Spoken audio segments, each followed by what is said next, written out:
തദ്ദേശ സ്വയംഭരണ തെരഞ്ഞെടുപ്പിൻ്റെ റിസൾട്ട് വരാൻ ഇനി മണിക്കൂറുകൾ മാത്രം ശേഷിക്കുകയാണ്. ഇപ്പോൾ നമ്മോടൊപ്പം ചേരുന്നത് മന്ത്രി വി ശിവൻകുട്ടിയാണ്. സർ നമസ്കാരം. ഇനി ഏതാനും മണിക്കൂറുകൾ മാത്രമാണ് റിസൾട്ട് വരാനുള്ളത്. ഇപ്പോൾ ഏറ്റവും അവസാനവട്ട ഒരു വിലയിരുത്തൽ കൂടി കഴിഞ്ഞിരിക്കുകയാണ്. എങ്ങനെയാണ് തിരുവനന്തപുരത്തെ കാണുന്നത്? ഒപ്പം തന്നെ സംസ്ഥാനത്ത് നേരത്തെ തന്നെ ഒരു LDF തരംഗം തന്നെയായിരുന്നു കഴിഞ്ഞ തവണ ഉണ്ടായിരുന്നു. ഇത്തവണ എങ്ങനെയാണ് അതിനെ കാണുന്നത്? സംസ്ഥാനത്ത് ഒരു LDF തരംഗമാണ് ഇപ്പോൾ നമുക്ക് കാണാൻ കഴിയുന്നത്. തിരുവനന്തപുരം ജില്ലയിൽ അത്യുജ്വലമായിട്ടുള്ളൊരു വിജയം ഉണ്ടാകുമെന്നുള്ളതാണ് ഞങ്ങളുടെ ഒരു വിലയിരുത്തൽ. BJPക്ക് കനത്ത നഷ്ടം ഉണ്ടാകും. തിരുവനന്തപുരം ജില്ലാ പഞ്ചായത്തിൽ BJPക്ക് ഒരു സീറ്റ് പോലും കിട്ടാൻ സാധ്യതയില്ല. തിരുവനന്തപുരം കോർപ്പറേഷനിൽ കഴിഞ്ഞ വർഷം 50+3 ആയിരുന്നു. അതിപ്പോൾ മാറി കൂടുതൽ മെച്ചപ്പെട്ട സ്ഥിതിവിശേഷം ഉണ്ടാകും. 4 മുനിസിപ്പാലിറ്റികളും LDF നിലനിർത്തും. ബ്ലോക്ക് പഞ്ചായത്തിൽ കഴിഞ്ഞ പ്രാവശ്യം 1ൻ്റെ കുറവുണ്ടായിരുന്നു. അതും കൂടെ ഇപ്രാവശ്യം പിടിച്ചെടുക്കും. പഞ്ചായത്തുകളും ഇതിൻ്റെ നിലയും മെച്ചപ്പെടുത്താൻ സാധ്യതയുണ്ട്. കണക്കുകൾ ഞാനിപ്പം വിശദീകരിക്കുന്നില്ല. പൊതുവിൽ ഒരു ഭരണ വിരുദ്ധ വികാരമൊന്നും ഇല്ലായിരുന്നു. ഭരണ അനുകൂല തരംഗമാണ് കാണാൻ വേണ്ടി കഴിഞ്ഞിട്ടുള്ളത്. കോൺഗ്രസിൻ്റെ ജീർണിച്ച രാഷ്ട്രീയ സംസ്കാരത്തെ ജനങ്ങൾ തള്ളിക്കളയുന്ന ഒരു സ്ഥിതിവിശേഷമാണ് ഉണ്ടായിട്ടുള്ളത്.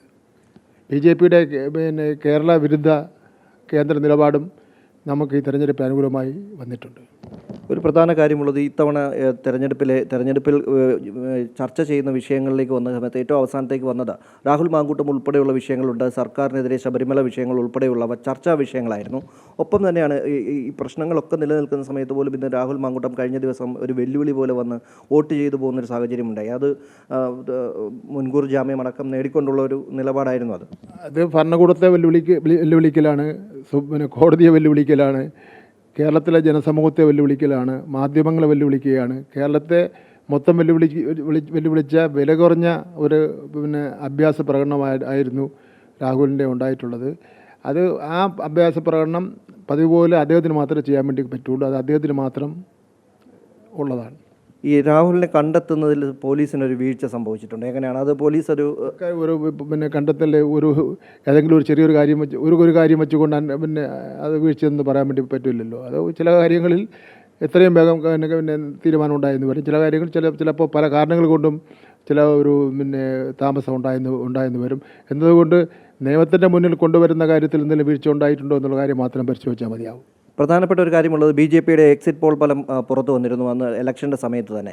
അത് അവരുടെ ഒരു അടവായിട്ടാണോ തോന്നുന്നത്? എങ്ങനെയാണ് അതിനെ? അത് തികച്ചും നിയമവിരുദ്ധമാണല്ലോ. തെരഞ്ഞെടുപ്പ് നടന്നുകൊണ്ടിരുന്ന അവസരത്തിൽ എക്സിറ്റ് പോൾ പാടില്ല എന്ന് കേന്ദ്ര ഇലക്ഷൻ കമ്മീഷൻ പ്രഖ്യാപിച്ചിട്ടുള്ളതാണല്ലോ. BJPയുടെ ഓഫീസിൽ വെച്ച് തയ്യാറാക്കിയ എക്സിറ്റ് പോളാണ് ശാസ്ത്രമംഗലത്തെ BJP സ്ഥാനാർത്ഥി മുഖാന്തരം പുറത്തുവിട്ടിട്ടുള്ളത്. അത് സ്ഥാനാർത്ഥിയെ അയോഗ്യത അടക്കം കൽപ്പിക്കുന്നതിന് വേണ്ടിയുള്ള തെറ്റാണ് അവർ ചെയ്തിട്ടുള്ളത്. അത് BJPക്ക് തന്നെ ഉത്തരവാദിത്തമുണ്ട്. അത് വോട്ടർമാരെ സ്വാധീനിക്കുന്നതിന് വേണ്ടിയാണ് തെരഞ്ഞെടുപ്പ് സമയത്ത് തന്നെ ഇത് പുറത്തുവിടുന്നതിന് വേണ്ടി കഴിഞ്ഞിട്ടുള്ളത്. തെരഞ്ഞെടുപ്പ് കമ്മീഷന് CPM ജില്ലാ സെക്രട്ടറി ജോയ് പരാതി നൽകിയിട്ടുണ്ട്. നടപടി ഉണ്ടാവുമെന്നാണ് പ്രതീക്ഷിക്കുന്നത്. സർക്കാരിൻ്റെ പ്രവർത്തനങ്ങൾ എന്ത് തന്നെയായാലും ഇത്തവണ LDFന് ഗുണകരമാവും. തീർച്ചയായിട്ടും. ഞാൻ പറഞ്ഞല്ലോ, ഒരു സർക്കാർ വിരുദ്ധ വികാരമോ വിചാരമോ ഒന്നും ഞങ്ങൾക്കില്ല. ഇടതുപക്ഷ ജനാധിപത്യ മുന്നണിക്ക് ഏത് വീടുകളിലും സധൈര്യം ചെന്ന് കയറാൻ കഴിയുന്ന ഒരു സാഹചര്യമാണ് കേരള രാഷ്ട്രീയത്തിൽ LDF ഒരുക്കിയിട്ടുള്ളത്. തന്നെയാണ് ഇത്തവണയും ഒരു സർക്കാർ അനുകൂല നിലപാട് തന്നെ ഉണ്ടാകുമെന്നാണ് മന്ത്രി വിലയിരുത്തുന്നത്. ഒപ്പം തന്നെ LDFന് അനുകൂലമായ ഒരു തരംഗം അത് ഇത്തവണയും അടുത്ത ദിവസം റിസൾട്ട് വരുമ്പോഴും ഉണ്ടാകുമെന്ന് കൂടി അദ്ദേഹം വിലയിരുത്തുന്നു. ക്യാമറമാൻ രതീഷിനൊപ്പം രജിത് കുമാർ, അമൃത ന്യൂസ്, തിരുവനന്തപുരം.